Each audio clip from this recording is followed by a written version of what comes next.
Hello, Mrs. Spar and audiences. This is me, Joseph Panuccio, coming live from Mechanicsburg, Pennsylvania. This is CNN Report.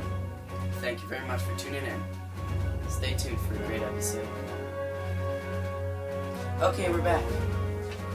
Today's episode of CNN Report is, it's actually about a new movie and a new book. The book actually came out first. The movie's coming out this summer.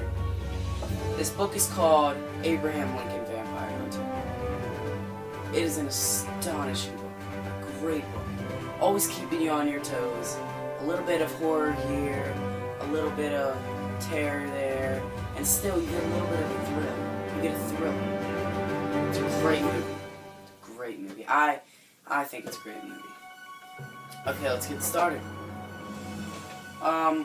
Today we're going to be reading questions from the audience of kind of questions that they've called in and asked about the Vampire Hunter, about the book. Some people that were curious about it.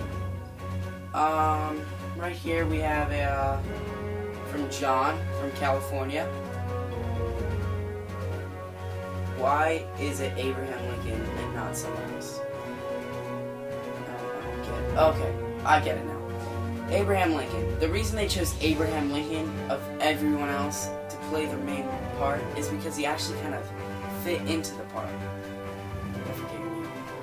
He actually fit into the part of the movie. He fit actually perfectly because it made sense that it was him instead of, say, George Washington or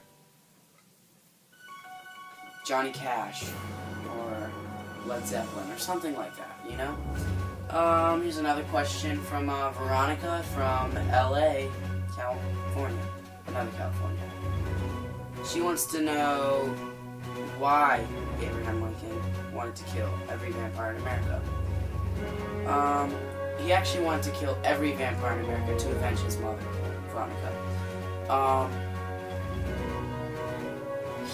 When he was 12 years old, he was just a little boy, he witnessed his mother dying of a vampire. And he was devastated.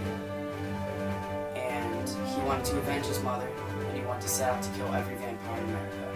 And he does actually meet a friend named Edgar Allan Poe that knows a lot of knowledge about vampires.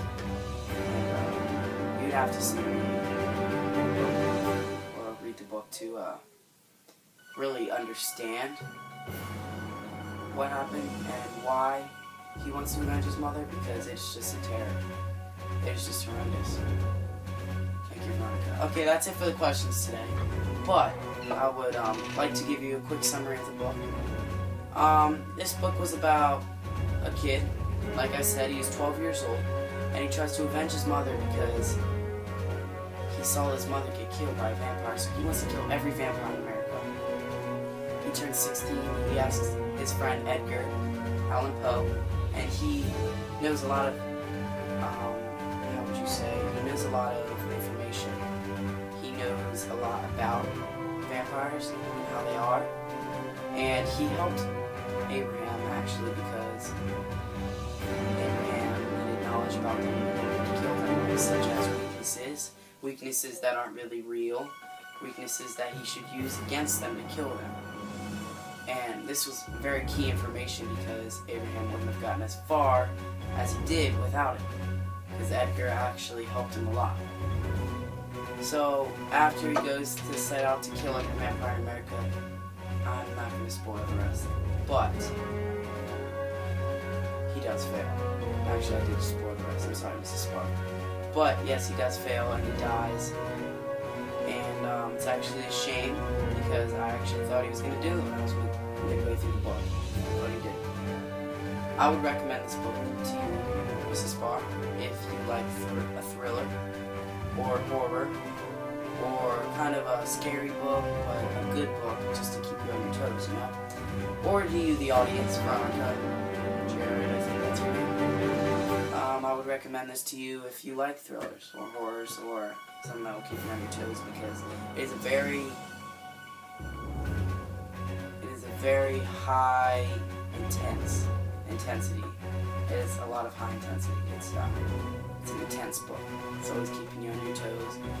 And it's actually a very fun book to read. I would rate it a 10, actually. I think it was a great book, and I recommend it to all of you who like what I mentioned. And yeah, thank you very much for tuning in. This is CNN Report. Just